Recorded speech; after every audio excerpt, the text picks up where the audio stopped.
ইয়া জাল জালালি ওয়াল ইকরাম 111 বার পরে পানিতে ফু দিয়ে ওই পানিটা বাসার চারপাশে ছিটিয়ে দিলে কি হয়? আমরা অনেকেই কিন্তু ঘরের ভিতরে বরকত চাই। এই বরকত যদি আপনি পেতে চান, অভাব দূর করতে চান, খুবই গুরুত্বপূর্ণ একটি আল্লাহ তাআলার গুণবাচক নাম হচ্ছে ইয়া জাল জালালি ওয়াল ইকরাম।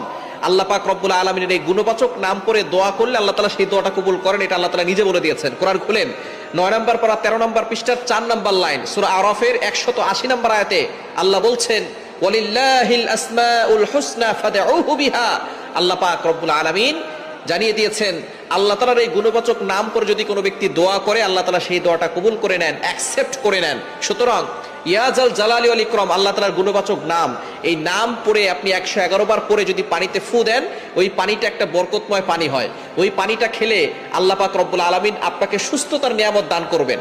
আপনি কল্পনাও করতে পারবেন না, অনেক অসুস্থ ব্যক্তি আছে, কোনো ওষুধে তার রোগ ভালো হয় না।